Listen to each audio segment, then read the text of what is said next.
Il y a près d'un an, les agriculteurs faisaient entendre leur colère, provoquant une crise agricole majeure dans le pays. Au cœur de leur ras-le-bol, des lourdeurs administratives, la mondialisation et la guerre des prix.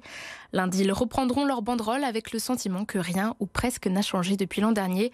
Paul Biloquet a rencontré l'un de ces agriculteurs en Seine-Maritime. Il sera sur le front dès lundi. Guillaume Burel, agriculteur depuis une vingtaine d'années dans le Pays de Caux, manifestera au Havre moins d'un an après la dernière mobilisation agricole. Si les promesses avaient tenu un temps, très vite, il a de nouveau senti un blocage. Il y a quelques mesures qui se sont faites, mais en fait au niveau local.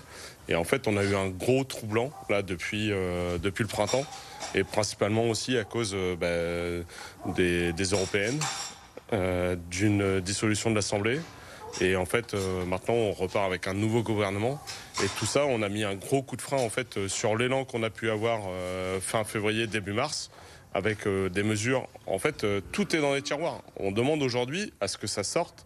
En plus de ce blocage administratif, Guillaume et toute la profession agricole craignent la signature du nouveau traité entre la France et le Mercosur.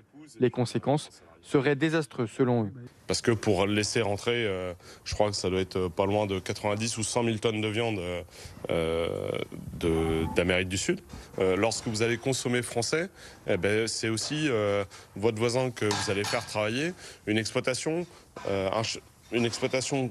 traditionnelle en Seine-Maritime, c'est 6 à 7 emplois indirects derrière. En fait, aujourd'hui, ce qui va être importé de là-bas contribue aussi à la déforestation.